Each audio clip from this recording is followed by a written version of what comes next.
चलिए बच्चों, कैसे हो? चलिए बच्चों, अब हम चैप्टर रिवाइज कर रहे हैं। चैप्टर नंबर 8 हमारे मैक्रो का, दैट इज मनी। क्या है? ध्यान से पढ़िएगा इस चैप्टर को। मनी में 3 बातें कवर करेंगे: money demand, money supply and monetary policy. मेरे बात देखिए, आपको याद हो, मैं इससे पहले कि स्टार्ट कराऊं, मनी सप्लाई जो था वो हमने बुक से किया था और आपको सेल्फ नोट्स बनवाए थे, M1 M2 M3, याद है कुछ ऐसा? वो अभी हम देखेंगे, तो बात करेंगे। मान कर लेते क्या करते हैं। मनी, पैसा होता क्या है? पैसा वो होता है जो बड़ा जरूरी पैसा होता है ना। पैसा वो जो मीडियम ऑफ एक्सचेंज है, मतलब जिसके बदले में कुछ भी लिया जा सकता है। पैसा वो जो यूनिट ऑफ अकाउंट है, हर पर अकाउंट पे मतलब पर यूनिट का हम वैल्यू निकाल सकते हैं। पैसा वो जो कैश स्टोर ऑफ, अब चावल तो स्टोर करके रखने नहीं की वैल्यू बढ़ जाएगी। जनरली इंडिया में इन्वेस्टमेंट देखिए, गोल्ड वगैरह अगर छोड़ दें, नॉर्मली हम जो है स्टोर कहाँ करते हैं वैल्यू? मनी में। कितने? सपना मनी में। मनी की कुछ आप अग्री करेंगे, बड़े ध्यान से देखिएगा। पहला, मनी क्या है? जनरली जनरली क्या है? ऑलवेज एक्सेप्टेबल है प्रैक्टिकली। मनी ड्यूरेबल है, लॉन्ग लास्टिंग है। लॉन्ग लास्टिंग मतलब लंबे समय चलेगा। ड्यूरेबल, एक से ज्यादा बार यूज होगा। मनी एफर्टलेसली रिकॉग्नाइजेबल है, कोई भी इसको पहचान जाएगा। डिफिकल्ट टू काउंट, नकली बनाना इतना आसान नहीं है, बना लेते हैं लोग बट स्टिल नहीं है। मनी रिलेटिव स्कार्स है, सबके पास, आप अमीर से अमीर आदमी को पूछिए, पैसा कम ही है उसका। मनी इजीली ट्रांसफरेबल है, ट्रांसफर करना बड़ा आसान है, कैश की फॉर्म में, बैंक की फॉर्म में, Google pay, phone pay, credit card, can transfer it as many as time. Last, money को हम डिविजिबल पार्ट में, स्मॉल पार्ट में डिविजिबल कर सकते हैं विदाउट लूजिंग द। फिर एक बढ़िया सा एग्जांपल है ना, आपके पास लेट्स से एक नोट तो मैंने 10 के 10 नोट्स में बना दिया, तो भी कितना रहेगा ये? क्या वैल्यू में 1 रुपया 2 रुपया कुछ कमी आई? Can be divisible into small parts without losing the value, without losing the. मेरे बात यहां तक। अब मेरा चैप्टर ना यहाँ पे शुरू। देखो, अलग अलग लोगों ने ना अलग अलग बातें की, बट मैं आपको बड़े ध्यान से एक निष्कर्ष की बात बताता हूँ। इस चैप्टर में एक ही बात पढ़ने वाले, मनी के ना 3 ultimate: transaction, precaution, speculation. Transaction खर्चा करने के लिए, खाना पीना। क्वेश्चन इमरजेंसी के लिए, medical, other emergency. Speculation, stock market के प्राइजेस के डिफरेंस का फायदा उठाने के लिए। और ना पूरे चैप्टर में एक ही बात होगी, अगर आपको इंटरेस्ट मिल रहा है तो आप उसको बॉन्ड्स में या बैंक में इन्वेस्ट कीजिए। अगर आपको इंटरेस्ट रेट बड़ा नॉमिनल सा लेस मिल रहा है, आप घर पे रख लो। बट एक बात है, घर में पड़ा हुआ पैसा कभी सर्कुलेशन में नहीं आएगा, किसी काम का नहीं है, बिल्कुल काम का। The desire by the people to hold money is known as demand for money।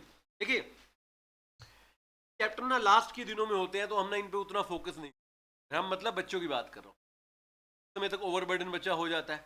अब आज जब आप करेंगे ना, आपको अच्छे से देखो, मैक्रो ना आप देखोगे सिलेबस में मुश्किल लगती है कई लैंग्वेजेस में, बट पेपर में देखो ना, अगर भगवान करे कि 50-50 नंबर का पेपर ना आया माइक्रो और मैक्रो का, 50 से ऊपर मैक्रो आएगा, माइक्रो का नहीं होगा। आएगा मैक्रो, इतनी इंपॉर्टेंट है। चैप्टर मनी का 3 यूनिट है, निष्कर्ष आपको आना चाहिए। क्वेश्चन आपको डिफिकल्ट करते हैं वो बेटे उसका एक ही तरीका, आपने जितने ज्यादा क्वेश्चन ट्राई कर रखे होंगे आपको उतना बढ़िया लगेगा। खासकर ब्रह्मास्त्र के क्वेश्चन आपने ट्राई कर रखे, वो सारी चीज PYQ जिसको हम बोलते हैं। अच्छा, PYQ जो लेटेस्ट वाले हैं, इसके है ही बेचारा लेटेस्ट।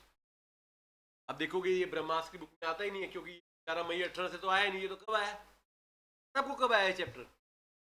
मई 24, ताजा ताजा आया है। 4 ही अटेम्प्ट हो रखे, समझ पा रहे बात को? 4 के अटेम्प्ट ही अटेम्प्ट तो यार अभी भी ताजा ताजा नया नया बच्चा है, ध्यान से पढ़िए। अब नया बच्चा ना शरारती हो, शरारती चैप्टर आपको परेशान कर सकता है। पुरानों की तो क्या, आपने इतने सालों के MCQ देख लिया, आपको आइडिया लगा क्या क्या आ सकता है। ट्रस्ट मी, ज्यादा इजी है। कह रहा है desire by people to hold the money known as demand for money, और ये कौन सी डिमांड होती है? डिराइव्ड, माइक्रो इकोनॉमिक्स में बताया था, एक होती है ऑटोनोमस, एक होती है डिराइव। मनी की डिमांड हमेशा क्या होती है? मनी को आप खाते नहीं हो ना, पहनते नहीं हो ना, मनी किसी और पर्पस।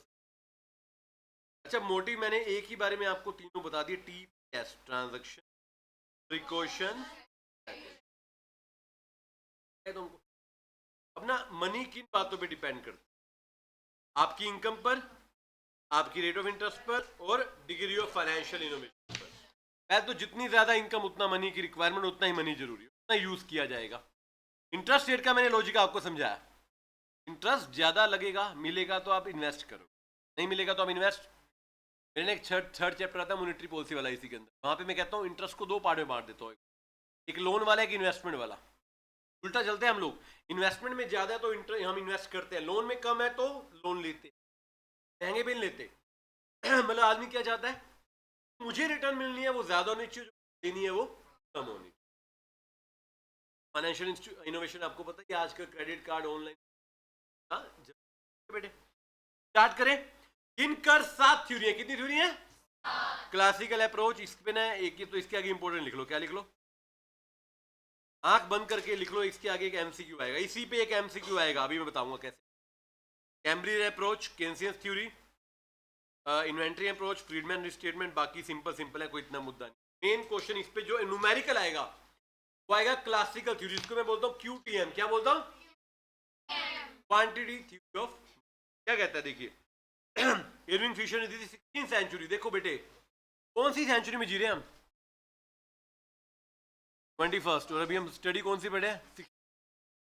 मतलब इसका कोई तोड़ नहीं आया ना। इसमें कहा गया अमेरिका से यूरोप में जैसे ही फ्लो ऑफ मनी आता है तो प्राइस लेवल भी बढ़ जाता है। मतलब higher the quantity of money, higher the level of prices. There is a positive relation between the price and quantity. Quantity बढ़ेगी तो प्राइस, मतलब लोगों के पास ज्यादा पैसा आएगा तो प्राइस, मतलब महंगाई बढ़ेगी। याद करो मनी सप्लाई में अभी पढ़ाऊंगा 10-15 मिनट बाद ही। जब मनी सप्लाई ज्यादा होती है सरकार उसको क्या करती है? कम करती है। मैंने लास्ट चैप्टर में आपको बताया था कॉन्ट्रैक्शनरी पॉलिसी, एंटी इन्फ्लेशन। लोगों के पास ज्यादा पैसा होना भी सही नहीं है, उससे प्राइस बढ़ जाते हैं। क्या बढ़ जाते हैं? प्राइस। और वैल्यू की बात करें, वैल्यू और प्राइस क्या होते हैं? Inversely related. देखो जब प्राइस बढ़ेगा ना तो वैल्यू कम हो जाएगी। जैसे पहले 10 रुपए में मान लो बर्गर मिलता था, 50 में मिलता है, पैसे की वैल्यू तो डाउन होगी ना। अब एक चीज जो 10 की थी अब कितने भरने पड़ते हैं? 50। तो यानी कि क्वांटिटी बढ़ेगी, प्राइस बढ़ेगा, मगर वैल्यू डाउन जाएगी। क्या जाएगी? देखिए मैंने लिखा हुआ है, quantity come, price come, but value ज्यादा। क्वांटिटी ज्यादा, प्राइस ज्यादा, मगर वैल्यू, मतलब क्वांटिटी प्राइस आपस में जो है पॉजिटिव रिलेटेड है, बट जो वैल्यू है वो इनवर्स रिलेटेड है। क्या है बेटे? वो ये आएगा न्यूमेरिकल, ध्यान रखना। MV is equal to PT। M stand for quantity of money, V stand for velocity, P stand for price and T stand for volume of transaction। And interestingly हमारे लिए V और T दोनों constant है। Ultimately क्या बचता है? M is equal to P। M is equal to, M क्या होता है? क्वांटिटी सप्लाई, P क्या होता है? Demand. Ultimately supply is equal to demand, always supply is always equal to demand. But ना क्या हुआ, अब ना उसको ना धीरे धीरे समझ आया कि ना खाली कैश नहीं होता, लोगों का पैसा बैंक में भी तो है ना। तो फॉर्मूला चेंज हो गया, MV plus M dash V dash is equal to. Sir MV और M डैश V डैश क्या है? M डैश का मतलब है क्रेडिट मनी, बैंक वाला, और V डैश मतलब उसकी वेलोसिटी, उसकी 100%। सर अगला आता है कैम्ब्रिज अप्रोच। क्या आती है?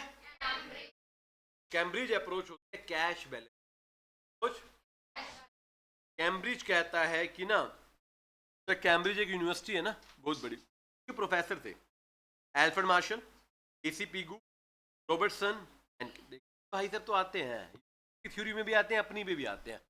इनको ज्यादा इकोनॉमिक्स पढ़ने का ना बहुत ज्यादा इंटरेस्ट था, लगता है सारा दिन पढ़ते ही रहते थे। उनके चक्कर में बच्चे पढ़ते रहते हैं आजकल, है ना। चलिए, कह रहा है लोग ना पैसा रखते हैं फ्यूचर के लिए। किसके लिए रखते हैं? बोलते के, क्या स्मॉल के, the portion of money held in cash for the future purpose. इसने बोला एक नया फॉर्मूला दिया, मनी डिमांड इज के इन वाई। पी मतलब प्राइस, वाई मतलब नेशनल इनकम, और के मतलब प्रपोर्शन जो आप कैश की फॉर्म में रखना चाह रहे हैं। इनडायरेक्टली आपको प्रिकॉशन बोल रहा है ना। क्या बोल रहे हैं? कि सारा पैसा खर्च नहीं करना, कुछ पैसा रख लो इमरजेंसी में काम। अभी पहले में सिर्फ ट्रांजैक्शन पढ़ी, दूसरी क्या पढ़ ली बेटे? प्रिकॉशन। क्या पढ़ ली? एक फॉर्मूला दिया, money demand is equal to M, M मतलब सप्लाई, अगेन वही demand is equal to supply, demand is equal to. फिर भाई साहब हमारे वो महाराजा आगे किंग्स, इन्होंने कहा सिंपल सी बात है, लिक्विडिटी प्रेफरेंस थ्योरी की बात मैं करता हूं। पहली बात, लोग तीन काम के लिए पैसा रखते हैं, ट्रांजैक्शन के लिए, प्रिकॉशन के लिए, स्पेकुलेशन के लिए। ट्रांजैक्शन होती है करंट ट्रांजैक्शन, चाहे पर्सनल हो चाहे बिजनेस हो। प्रिकॉशन होता है अनसीन या अनप्रिडिक्टेबल, और स्पेकुलेशन होता है to exploit the any attractive opportunity, जो स्टॉक मार्केट में, शेयर मार्केट में आपको दिखाई देगी। भाई कमाना है, डिविडेंड कमाना है, इंटरेस्ट कमाना है, सस्ता खरीद के महंगा बेचना है, वो स्पेकुलेशन है। वो क्या है? स्पेकुलेशन। बट इन्होंने कहा ना, लोग ना लिक्विडिटी ट्रैप में फंसे हैं। फंसे हैं? ट्रैप मतलब जाल, लिक्विडिटी कैश का जाल। मतलब लोग ना निकल नहीं पा रहे कैश से। क्यों? कि हमने देखा अगर interest rate are very low, तो लोग कह रहे हैं अगर इंटरेस्ट रेट इतना कम है तो बैंक में पैसा रख के क्या करना है, क्यों ना पैसे को कैश की फॉर्म में रखा जाए। You know, when there is a very low interest rate prevailing in the market, prefer only cash. क्या प्रेफर करते हैं? इन्वेस्ट करने की जरूरत। डायग्राम में देखो, हमारी स्पेकुलेटिव डिमांड, इंटरेस्ट रेट हमारा बेचारा गिरता जा रहा है, हम कह रहे पैसा हमने कहीं लगाना ही नहीं है, लिक्विडिटी ट्रैप बोलते हैं। क्या बोलते हैं? लिक्विडिटी। एक ये दो लोग आए थे, बोमन एंड टोबिन, टोबिन बाद में अलग से भी आएगा, वो अलग बात है। इन्होंने इन्वेंटरी अप्रोच दी, इसमें सिर्फ एक ही याद रखना है, इन्होंने एक बेसिक फॉर्मूला दे दिया कि कितना कैश रखना है, उसका एक फॉर्मूला है इन्वेंटरी की तरह। किसकी तरह? अरे दुनिया में ना दो ही चीजें हैं इन्वेस्ट, या तो पैसा मनी की फॉर्म में रखो, या इंटरेस्ट बियरिंग ऑल्टरनेटिव एसेट, जिनको बॉन्ड्स बोलते हैं। क्या बोलते हैं? बट अरे आपने एक बात इग्नोर कर, बॉन्ड से मनी में और मनी से कन्वर्ट करने में दोनों में एक खर्चा आता है जिसको है फिक्स कॉस्ट, ब्रोकर के चार्जेस। किस चार्जेस? अरे रात तो ऐसा नहीं कि आज बॉन्ड ले लिए कल बॉन्ड बेच दिए, दोनों बार बेचते खरीदते से ब्रोकर क्या लेगा बेटे, वो भी तो ध्यान रखोगे। तो उन्होंने एक फॉर्मूला दिया जो आपको याद रखना है। देखिए, अरे ऑप्टिमम इन्वेंटरी रखो, आपको ना मिक्स रखो, कुछ पैसा कैश में, कुछ पैसा बॉन्ड में। क्या कह रहे हैं? कुछ पैसा कैश में, कुछ पैसा।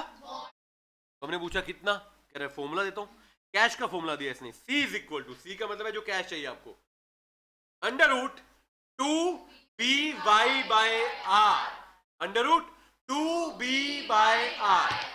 B मतलब ब्रोकर की फीस, Y मतलब साइज ऑफ इनकम, और R का मतलब रेट ऑफ, और C मतलब कितना कैश विड्रॉ करना। मतलब इस बंदे ने ना बड़ी अच्छी बात की, कहते हैं दोनों चीजें अच्छी हैं, बॉन्ड्स अच्छे हैं, कैपिटल गेन देंगे, इंटरेस्ट देंगे, मगर रिस्की है। कैश अच्छा है, सबसे सेफ है घर पे पड़ा कैश, बट घर पे पड़ा कैश किसी काम का नहीं है, इनकम तो देगा नहीं ना अल्टीमेटली, वो किसी काम का पैसा, वही काम का जो मार्केट में रिवॉल्व हो रहा है सर। चले फिर आगे भाई था फ्रीडमैन। फ्रीडमैन ने कुछ नहीं कहा, फ्रीडमैन ने प्रैक्टिकली स्पेकुलेटिव थ्योरी बढ़ाया था। क्या बताया था फ्रीडमैन ने? पढ़ा आपने? लिखा होगा आपने नोटबुक में? नहीं लिखा हुआ? क्या बोला फ्रीडमैन ने? बताइए। फ्रीडमैन ने अगेन वही कंपैरिजन कराया। क्या कराया था बताइए? बोलो भाई, क्या बात है, नोटबुक तुम्हारे पास नहीं है क्या?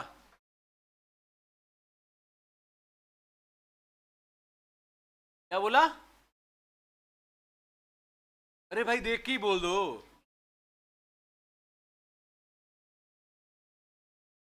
क्या बात है, फ्रीडमैन ने क्या बोला भाई? क्लास में अगर बोला होगा तो नोट्स बनाने को बोला होगा, क्या बोला फ्रीडमैन ने? सही होगा, ऐप में भी बोलता तो हूं ही मैं, कोई एनिमेशन आते हैं क्या उसके अंदर? मैं ही था ना, तो मेरे को पता नहीं मैं कैसे पढ़ाता हूं, मैंने बोला होगा ऑब्वियसली। फ्रीडमैन ने क्या किया, या तो मैंने लिखवाया होगा या मैं लिखने को दिया होगा। फ्रीडमैन ने स्पेकुलेशन को ही एक्सटेंड किया। इसने कहा अगर आपको अट्रैक्टिव अपॉर्चुनिटी मिले या आपको इंटरेस्ट रेट अच्छा मिले तो आपको स्पेकुलेशन पे जाना चाहिए, नहीं तो आपको किस में जाना चाहिए। अल्टीमेटली बात वही है, पूरे चैप्टर में ना कहानी इंटरेस्ट, इनफैक्ट मैं मॉनेटरी पॉलिसी कराऊंगा उसमें भी सारी कहानी किसकी है? कैश हमेशा एक ही चीज के अराउंड घूम रहा है, किसके? इंटरेस्ट रेट अच्छा है तो डालो मार्केट में, रख लो। क्या देखिए, अब ये ना लास्ट में एक आदमी आया बड़ा शानदार, उन्होंने कहा यार दोनों चीजें ठीक है ना, हमने एक अच्छा सा कॉम्बिनेशन लेते हैं, क्या लेते हैं? अच्छा सा सेफ एंड रिस्की एसेट दोनों होनी चाहिए हमें ना। लेस रिस्क और हाइयर रेट ऑफ रिटर्न पे काम करना है। हम ना वो चीज चाहते हैं जो लेस रिस्क पे हो, हाई रेट ऑफ रिटर्न पे हो। मतलब हमें एक बैलेंस बनाना चाहिए। ये आदमी कहता है अपना कैश भी बॉन्ड्स या बैंक्स में ना रखो, बॉन्ड या बैंक में। वो डिपेंड करेगा कि इंटरेस्ट, हमें थोड़ा पैसा, देखिए इंटरेस्ट रेट अच्छा है इसका मतलब ये नहीं सारा पैसा बॉन्ड में तो रखना ही पड़ेगा कैश। मान लो इंटरेस्ट रेट पूरा खराब है तो ये नहीं कि सारा घर पे रखो, कुछ बैंक में रख लो यार। मान लो 5% की जगह 1% है, घर रख के भी वो आपको क्या ही दे रहा है, एटलीस्ट कुछ ना कुछ तो आपको देगा ही देगा। और इसी बात को देखो, ये ना इकोनॉमिक्स वाले लोग बड़े शानदार थे। पहले टोबिन ने बोमन के साथ काम किया, कीन्स ने काम किया मार्शल के साथ, अपनी अलग थ्योरी निकाल देते हैं। मतलब आपके साथ दुकान खोलते हैं, बाद में अपनी दुकान अलग से निकाल लेते हैं। कह रहा है लिक्विडिटी प्रेफरेंस होती है। क्या होती है लिक्विडिटी? पूरे चैप्टर की आखिरी बात दोबारा आखिर में क्या? इंटरेस्ट बढ़ गया, डिमांड फॉर होल्डिंग मनी कम होगी और बॉन्ड की डिमांड ज्यादा होगी। वही बात नहीं कर रहा आपको, वरना पेपर में क्वेश्चन आता है interest bearing alternate, interest bearing alternate asset होता है, क्या होता है? ये जो बात है ना स्पेकुलेशन वाली, यहाँ पर खाली बॉन्ड की बात नहीं आती, यहाँ पर शेयर्स की बात भी आती है। तो शेयर्स आपको एक और ग्रोथ देते हैं जिसको हम बोलते हैं कैपिटल गेन। क्या बोलते हैं? क्या होता है बेटे कैपिटल गेन? आपने 10 का शेयर लिया, आज वो 100 का हो गया। मैंने आपको बताया था एक अंकल का पोर्टफोलियो याद है, करोड़ों वाला, देवांश को भेजा भी था उनके पास, उन्होंने मना कर दिया इसका गोल। याद है एग्जाम्पल? को भी तक कह रहा है मैंने अभी सीए छोड़ देनी थी अगर अंकल गोद ले, बस इसीलिए लिया अंकल ने गोद। This is money demand. क्या बोलेंगे इसको? एक पॉइंट है जो आपको बुक याद करना है। किसी के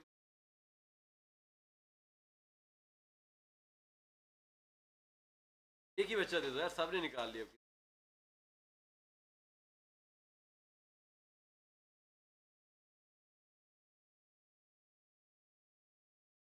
अरे ये तो पकड़ ले। क्या बेटे, बहुत बहुत धन्यवाद, बहुत बहुत धन्यवाद। तो ना जस्ट बिहेवियर टुवर्ड इसके बारे में ना ये पॉइंट पढ़ लेना। मैं बोल चुका हूँ, पेज नंबर ना 107 पे है ना। इन्होंने बोला कैश क्यों अच्छा, बॉन्ड्स क्यों, अल्टीमेटली बात में इंटरेस्ट रेट किया। 107 में बिहेवियर टुवर्ड रिस्क दिख रहा है आपको? बात वही है जो मैंने क्लास में बोल दी, बट इसको रीड कर लेंगे। क्या कर लेंगे? रीड। और मॉड्यूल 3 में से क्या बेटे, क्या हुआ? 5.5 बच्चे हंस रहे हैं, कुछ नहीं हुआ। 5 बच्चे पूरा हंस रहे थे, छठी ऐसे 5.5 बच्चे हंस रहे थे। चलिए अगला चैप्टर है मनी सप्लाई। क्या है? अब देखिए मनी सप्लाई में ना पहले मैं आपको बता दूं क्या क्या कराया था। बेटे आवाज नहीं चाहिए मुझे प्लीज। मनी सप्लाई के लिए मैं हैंड रिटन नोट्स दिखाता हूं, आपके बच्चों के नोट्स हैं, ठीक है? देखिए ये आप सबने नोटबुक में बना रखे होंगे। मनी सप्लाई के 2 सोर्स है, बुक में से आप रीड कर सकते हैं, मैं मेन पॉइंट पढ़ाऊंगा क्योंकि नोटबुक से, ठीक है बेटे? सेंट्रल बैंक और कमर्शियल बैंक। मनी सप्लाई के अलग अलग मेजरमेंट है। पहले होता है M1। M1 को क्या बोलते हैं? Narrow money. में करेंसी नोट्स कोइंस आते हैं, बैंक के डिमांड डिपॉजिट आते हैं, इसमें करंट सेविंग दोनों आते हैं, और other deposit with the RBI आते हैं। आसान सा टॉपिक, क्या करोगे अभी याद हो जाएगा। M2 क्या होता है? अगर M1 में सेविंग डिपॉजिट पोस्ट ऑफिस वाले आ जाते हैं। आपके टेस्ट में एग्जाम में क्वेश्चन 2-3 बार आया है कि M1 M2 में फर्क क्या है, हमेशा आता है। M3 हमारा ब्रॉड मनी है। कौन सा मनी है? इसमें M1 में आप नेट डिपॉजिट जोड़ दोगे बैंकिंग के, किसके जोड़ दोगे? M2 नहीं आएगा बेटे, यहाँ पे M1 नहीं है, श्योर? M4 देखो सबसे बड़ा M4 है, बट उसको ब्रॉड नहीं बोलते। क्या नहीं बोलते? M3 आता है, total deposit with the post office आता है, प्लस एक्सक्लूड कर देते हैं एनएससी को। एक्सक्लूड कर देते हैं लिक्विडिटी के हिसाब से। देखें M1 हमारा मोस्ट लिक्विड है, M4 हमारा लीस्ट लिक्विड। करेंसी में नोट्स को इन दोनों आते हैं। डिमांड डिपॉजिट होते हैं जो आप अपने खाते से पैसा निकालते हो, सेविंग वाले, करंट वाले। अदर डिपॉजिट होते हैं जो गवर्नमेंट के अलावा बाकी लोग, जैसे क्वासी गवर्नमेंट ने, बाहर की कंपनीज ने, बाहर के बैंक्स ने, या IMF या वर्ल्ड बैंक का फंड जो आपके पास पड़ा है वो है अदर डिपॉजिट। क्या है वो? Demand deposit. टाइम डिपॉजिट कौन सा होता है? Fix deposit, FD। ये टाइम के लिए फिक्स है, उसको बोलते हैं FD या रेकरिंग, FD या RD, FD या जमाना बदला, न्यू मनी रिजर्व आ गई। सबसे इंपॉर्टेंट रिजर्व मनी है, क्योंकि मेरे मल्टीप्लायर में भी यूज होगा, इंपॉर्टेंट लिख लीजिए। करेंसी आती है, प्लस बैंक के डिपॉजिट आते हैं RBI वाले, प्लस अदर डिपॉजिट आते हैं RBI वाले। फिर तीन आगे, NM1, NM2, NM3। NM1 में currency with public plus demand deposit plus other deposit. NM2 में NM1 plus short term deposit. NM3 में NM2 plus long term deposit. बेटे अगर आपने पहले नहीं पढ़ा तो ऑब्वियसली आपके लिए नई चीज है, ब्लैंक ही बैठना पड़ेगा। कुछ बच्चे बैठे हैं, सबको नहीं बोला, जो समझ गए है ना।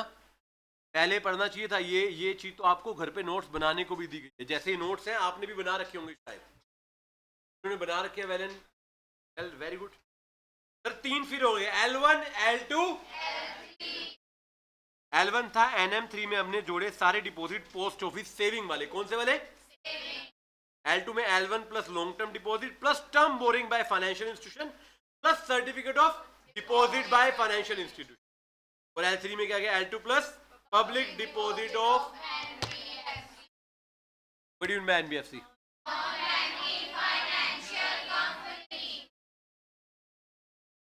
एक ही बात है, but non banking financial corporation होता है, कंपनी नहीं होता। क्या होता है? कॉर्पोरेशन। वैसे एक बात है मगर एक बात भी नहीं है। पूछो क्यों? है तो एक ही बात, कंपनी कॉर्पोरेशन, बट पेपर में आ गया तो फिर तो कॉर्पोरेशन सेलेक्ट करना पड़ेगा, फिर तो आंसर गलत हो जाएगा। फिर एक दूसरी बात हो जाएगी, नहीं तो क्या? -0.2।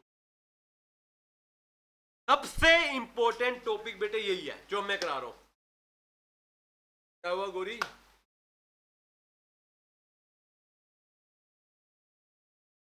आदमी ने बुक लिखी हुई सामने खड़ा।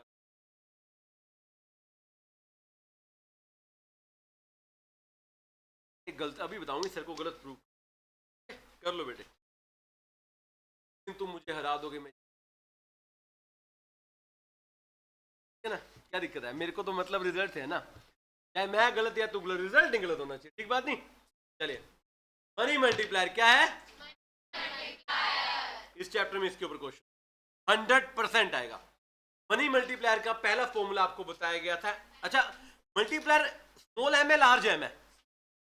Small m is equal to capital M divide by MB। बड़े वाला M क्या होता है?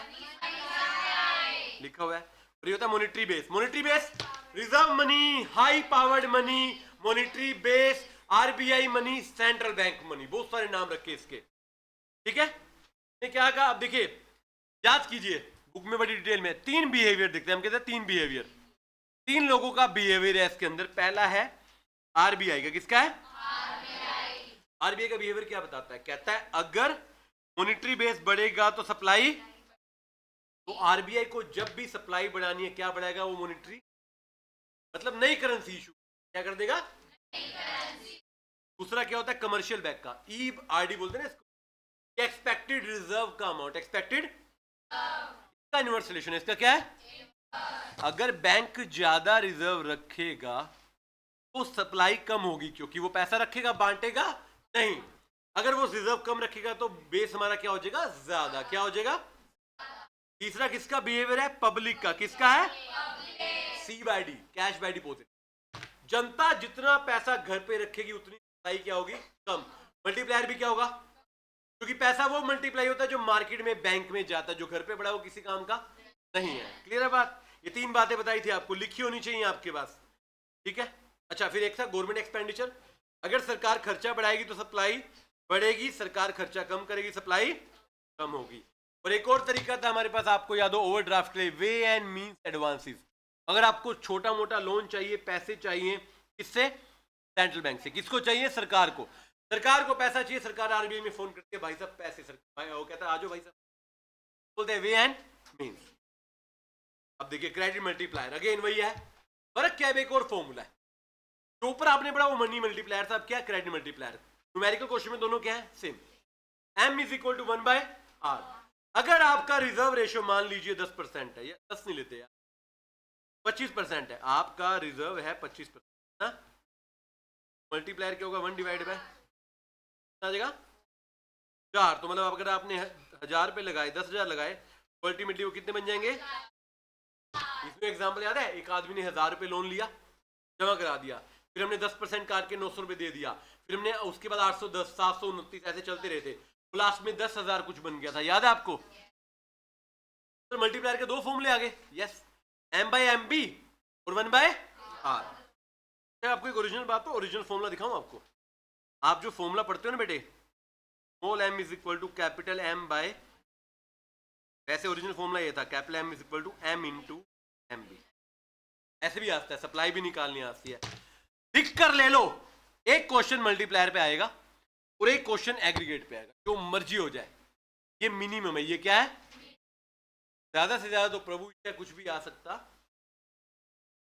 चलिए, तो नोटबुक के बाद बुक से भी पढ़ लेना, थोड़ा सा हिम्मत मार के, ठीक है बेटे? अब आते हैं आगे। थर्ड चैप्टर कौन सा है बेटे मेरा? मल्टीप्लायर, नहीं सॉरी, मॉनिटरी। डाल लीजिए।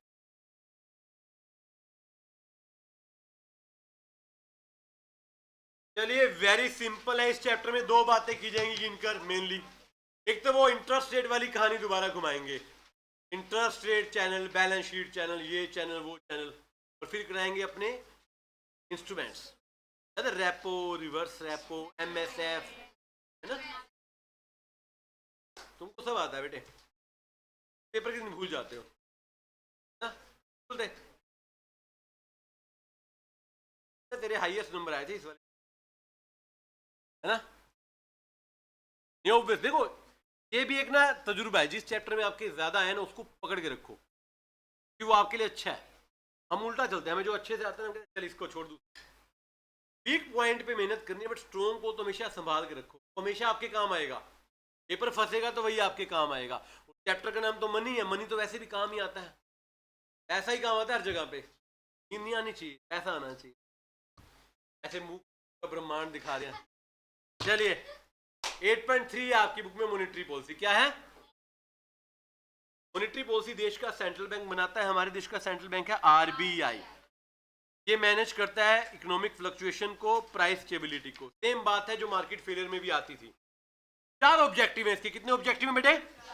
पहला, मेंटेनेंस ऑफ, दूसरा फ्लो ऑफ मनी, यानी कि मनी सप्लाई, मनी सप्लाई। तीसरा, प्रॉपर स्ट्रक्चर लगाना ताकि इंटरेस्ट रेट अच्छा और इन्वेस्टमेंट बने। देखो, सरकार का काम ना खाली पैसा देना, लोन लेना नहीं है। सरकार चाहती है लोग इन्वेस्टमेंट लगाएं। देखो, लोगों की इन्वेस्टमेंट से बिजनेस चलता है, सरकार चलती है। आपने पढ़ा नहीं, सरकार आपसे लोन ले लेती है ओपन मार्केट ऑपरेशन में, ट्रेजरी बिल इशू कर देती है। पढ़ा था ना आपने? अभी पढ़ोगे भी सही दोबारा। अभी एक चैप्टर आपको कराया था मार्केट फेलियर, वहां पे आपने पढ़ा था, क्या पढ़ा था? Public debt. सरकार डेट लेती है। आपके एक चैप्टर आता है बजट वाला, डेफिसिट पढ़ते हो। डेफिसिट में सरकार हर बार थोड़ी बाहर से लोन लेती है, किससे लोन लेती है? जनता से। तो सरकार चाहती है आप इन्वेस्टमेंट लगाएं। देश का हर नागरिक जब पैसा इन्वेस्ट करेगा तभी देश क्या करेगा? मॉनेटरी फॉर्म में ग्रो करेगा। तो लास्ट में एफिशिएंट मार्केट, स्टॉक मार्केट की बात कर रहा है। देखो, स्टॉक मार्केट में खाली प्राइवेट कंपनी के शेयर नहीं बिकते, सरकार भी बेचती है। तो हमारे देश में 2 मार्केट होते हैं, कैपिटल मार्केट और मनी मार्केट। सुने क्या? कैपिटल मार्केट कौन सी होती है? स्टॉक मार्केट वाली। सेकेंडरी मनी मार्केट कौन सी होती है? शॉर्ट टर्म वाली। और आपको पता है मनी मार्केट में सबसे ज्यादा इंस्ट्रूमेंट किसके बिकते हैं? सरकार के। मनी मार्केट गवर्नमेंट का प्लेग्राउंड है, वहां पे सिर्फ गवर्नमेंट सिक्योरिटी, मेजरली गवर्नमेंट, सरकार खुद जनता के पैसे से चल, वो पैसा जो सरकार ने आपको दिया, सरकार आपके पैसे, सरकार चाहती है प्रॉपर आपके लिए जगह बनाई जाए, एफिशिएंट मार्केट बनाई जाए, राइट? अब सर इसके 3 कंपोनेंट है। ऑब्जेक्टिव तो आपने पढ़ लिए, यस और नो? ट्रांसमिशन के तरीके मैं पढ़ा रहा हूं, उसके बाद मैं आपको बताऊंगा प्रोसीजर। क्या बताऊंगा? प्रोसीजर का मतलब है क्या है सर? ट्रांसमिशन की पहली बात दो स्टेज है। मैंने आपको जितने चैनल बताऊंगा सब 2 स्टेज से गुजर। पहला चैनल होता है इंटरेस्ट रेट। क्या होता है? कोई भी मॉनेटरी पॉलिसी पहले इंटरेस्ट रेट को इंपैक्ट करती है, इंटरेस्ट रेट के बाद वो प्रॉपर इकोनॉमिक एक्टिविटी को इंपैक्ट करती है। सर कैसे? अभी बताऊंगा सब में।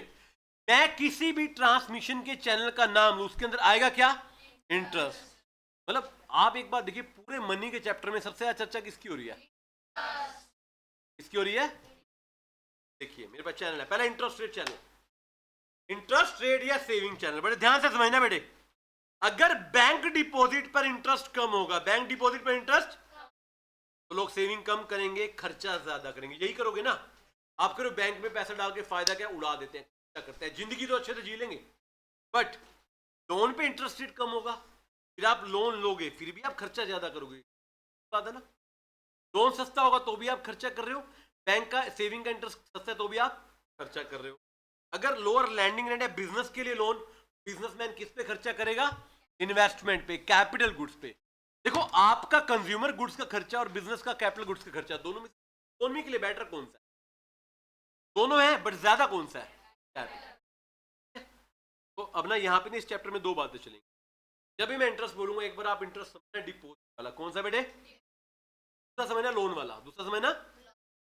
अब मैं हूं एक नॉर्मल कंज्यूमर इन्वेस्टर, मेरे को डिपॉजिट पर तो इंटरेस्ट ज्यादा चाहिए, लोन पे देना मैं, दोनों बातें उल्टा चलेंगी, इनवर्स चलेंगी, ठीक है। कैश फ्लो, फिर हमारा भाई आएगा पहले इंटरेस्ट, कह रहा है अगर इंटरेस्ट रेट चेंज हो गया कैश भी चेंज हो जाएगा, लिक्विडिटी इफेक्ट हो जाएगी। फॉर एग्जांपल अगर लोन के रेट कम हो गए तो कैश बढ़ेगा कम होगा, बढ़ेगा, आपको कैश ज्यादा मिलेगा। लोन सस्ता हो गया ना तो ले लो, आप लेने के 10 लाख का लोन, बैंक करने का रेट कम है, आपने कहा 15 दे दे भाई, और आप बैंक पे लेने के 10 लाख का लोन, लोन ज्यादा तो आप 15 10 नहीं लोगे, 15 छोड़ो 10 भी लोगे, कितना लोगे 7 8 लोगे। तो lower the interest rate lending के, किसके, लैंडिंग मतलब लोन वाले, कौन से वाले, लोन का इंटरेस्ट रेट कम होने पर कैश की अवेलेबिलिटी क्या हो जाती है, ज्यादा, एंड वाइस। एक्सचेंज रेट, इसके लिए हम एक चैप्टर आपको अलग से पढ़ाएंगे, डॉलर, यूरो, पाउंड, है ना, इंडियन रुपी, वो सारे। कहते हैं एक्सचेंज रेट भी डिपेंड करता है, ये डिपेंड करता है फॉरेन कंट्री और डोमेस्टिक कंट्री के प्राइस पर। आपको दो वर्ड याद दिलाओ अगर याद हो तो, डेप्रिसिएशन, एप्रिसिएशन। डेप्रिसिएशन दिखने में नेगेटिव वर्ड है, बट हमने ना उस चैप्टर में पढ़ा कि हमारे देश के लिए तो डेप्रिसिएशन बेटर है, क्योंकि जब आपकी करेंसी गिरेगी क्या होगा, देखिए डोमेस्टिक करेंसी बढ़ा दूं, पहले तो इसके आगे लिख लो बेटे एक बारी, एप्रिसिएशन। आपकी कंट्री महंगी रही तो ये क्या है, अगर नहीं लिखा तो लिख लो क्या है ये। अब मैं आपको एप्रिसिएशन बता रहा हूं, देखिएगा डोमेस्टिक करेंसी महंगी होगी, डोमेस्टिक प्रोडक्ट महंगा हो गया तो बेटे एक्सपोर्ट क्या हो जाएगा, क्यों, तो लेंगे नहीं आपका एक्सपोर्ट, तो आपका आउटपुट क्या हो जाएगा, कम, इंप्लॉयमेंट भी क्या हो जाएगी, बट एक ही काम होगा, इंपोर्ट ज्यादा हो जाएगा, क्या हो जाएगा। तो हमारी साइकोलॉजी क्या कहते हैं, इंपोर्ट ज्यादा तो अच्छी बात नहीं है। अच्छा दूसरा, डेप्रीशिएट कर दो, क्या कर दो, डोमेस्टिक कंट्री सस्ती तो आपका प्रोडक्ट, देखो डोमेस्टिक करेंसी सस्ती होगी तो आपका प्रोडक्ट सस्ती है, ये ना मैं डाउन का मतलब डोमेस्टिक प्रोडक्ट नहीं है, इसका प्राइस है, क्या है ये इसका, सस्ता हो गया, एक्सपोर्ट बढ़ेगा, एक्सपोर्ट आउटपुट बढ़ेगा, नौकरियां मिलेंगी लोगों को, पैसा ही पैसा आ जाएगा देश में, और इंपोर्ट क्या हो जाएगा। अच्छा इंपोर्ट कम, इसमें दो फायदे, पूछो क्या, इंपोर्ट कम हो गया तो आपके लोकल प्लेयर को मौका मिलेगा काम करने का, तब पैसा आएगा, एक्सपोर्ट से जाएगा। तीसरा है असेट प्राइस चैनल, आपकी बैलेंस शीट में होती है, अगर असेट का प्राइस बढ़ गया तो आपकी वेल्थ बढ़ गई, जिसको हम कैपिटल गेन बोलते हैं, क्या बोलते हैं, 1 करोड़ की बिल्डिंग 5 करोड़ की, मजे मजे हो गए हमारे, हमारी वेल्थ बढ़ गई। और अगर short term nominal interest rate कम हो गया, मतलब डेट मान लो सस्ता हो गया, डेट क्या हो गया, तो आप ज्यादा से ज्यादा डेट लेंगे और इक्विटी कम लेंगे, और उल्टा हो गया तो आप देखो इक्विटी डेट ना दोनों बड़े डिस्प्यूटेड मैटर है। डेट का फायदा पता क्या है, फाइनेंशियल मैनेजमेंट में ऐसा कहा जाता है कि debt is always equity, equity risk ले रहा है बट डेट के बाद सारा पैसा किसका है, डेट और प्रेफरेंस के बाद, है ना। तो इक्विटी रिस्की भी है, डेट रिस्की, डेट का एक ही रिस्क है कि उसको देना है, बट वो जनरली सस्ता होता है। क्या होता है, अगर आपका बिजनेस ग्रो कर रहा है 9-10% डेट देके सारा इक्विटी, तो आपको देखना पड़ेगा इंटरेस्ट रेट किस में है, आपको देखना है डेट अट्रैक्टिव है या इक्विटी अट्रैक्टिव है। लोन बहुत महंगा है, लोग ना डिबेंचर में बहुत पैसा मांग रहे हैं 20-20%, तो क्यों इशू कर रहे हो डेट, फिर क्या इशू करना चाहिए, इक्विटी। डेट अगर सस्ता इशू कर पा रहे हो तो क्या इशू करना चाहिए, डेट। तो अगेन फिर इंटरेस्ट की बात ही आगे घूम पाता की इंटरेस्ट की।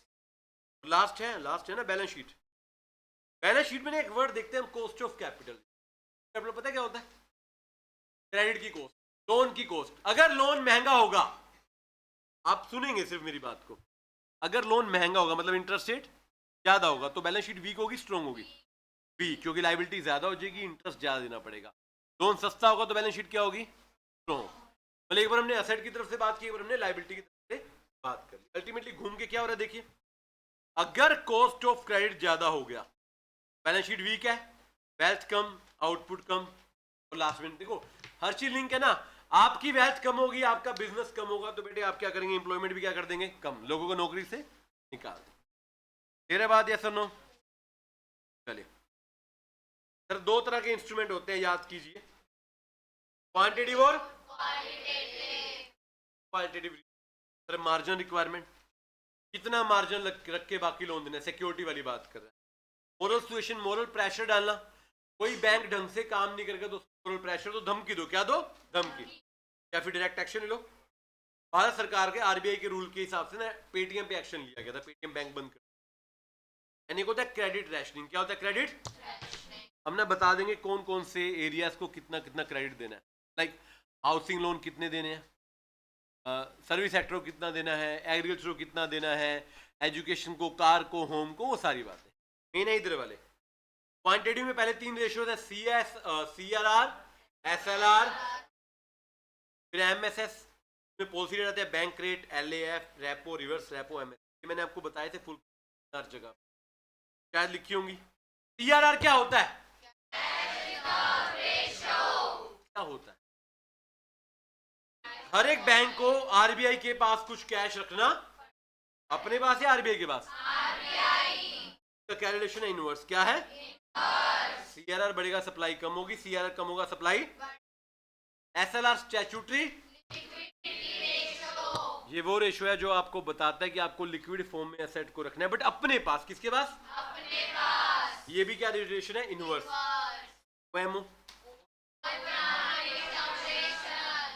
सरकार अपनी सिक्योरिटी बेचेगी या खरीदेगी? एक बात बताओ, मार्केट में सप्लाई ज्यादा होगी, सरकार क्या करेगी?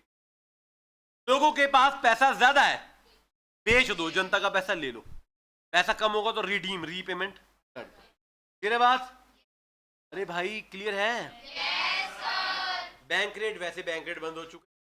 बैंक रेट होता है रेट जिस पर आरबीआई जो है बैंक के बिल डिस्काउंट करता है, या आसान भाषा में जिस पर है, तो आज की जगह पे क्या गया? रेपो। क्या गया? Repo, reverse repo. रेपो जिस पर आरबीआई बैंक को लोन देता है, रिवर्स रेपो जिस पर आरबीआई बैंक से लोन लेता है। ज्यादा कौन सी होती है? कौन सी? रेपो। कौन सी होती है? रेपो। एक बात बताओ, एक ना क्वेश्चन आया था एमसीक्यू में, रेपो रिवर्स रेपो में कितना डिफरेंस होता है? तो वो प्रैक्टिकली ना वो प्री डिफाइन नहीं है, कम ज्यादा भी हो सकता है, बट एमसीक्यू के हिसाब में एक था तो एक ही, क्योंकि बाकी में तो कुछ फिक्स नहीं था। जनरली आधे से 1% का डिफरेंस होता ही। आरबीआई इज वेरी स्मार्ट, कह रहा मैं दूंगा 10% पे, लूंगा 9%, राइट सर। के बाद आता है, अच्छा रेपो रिवर्स रेपो किसका वर्ड होता है? एलएफ का। एलएफ की फुल फॉर्म क्या? मैं पहले 2-4 फुल फॉर्म पूछ लूं आपसे। MSS, market stabilization scheme. LAF, liquidity. CRR, cash reserve ratio. SLR, statutory. और स्टैट्यूटरी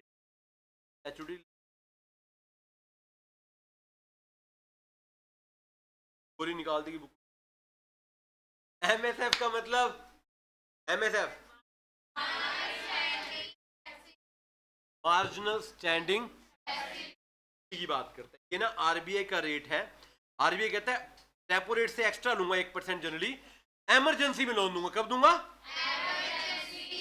कब? रात को मिलता है, शाम को। कितने बजे से कितने बजे तक? सैटरडे को छोड़कर, संडे को छोड़कर, क्योंकि वर्किंग डे पे है। और 1 करोड़ के मल्टीपल मिलते हैं। 1 करोड़ के कहां से मिलता है? हेडक्वार्टर मुंबई से। हेडक्वार्टर लास्ट है MSS। MSS क्या बताया था आपने? Market stabilization scheme. जब ना मार्केट में बहुत ज्यादा लिक्विडिटी होगी, एब्जॉर्ब करने के लिए, क्या करने के लिए हम इशू करते हैं टी बिल, ट्रेजरी बिल। क्या इशू करते हैं? देखो और बड़ा था स्टरलाइजेशन। क्या था स्टरलाइजेशन? लिक्विडिटी को एब्जॉर्ब करना, लिक्विडिटी को एब्जॉर्ब करना। और कुछ पेंडिंग हो बेटे इसमें तो बताइए, कोई फुल फॉर्म जो मैंने डिस्कस ना की ऊपर जल्दी से बता दें। क्या बेटे? NTDI, ND, हाँ बताओ। NDTL, yes. अगला NB, बताइए। ट्यूशन ना, यस। अगला है मतलब, ये कौन से होते हैं वैसे शेड्यूल कमीशन? जो आरबीआई के शेड्यूल में, जनरली सारे बैंक शेड्यूल और कोई है? Full form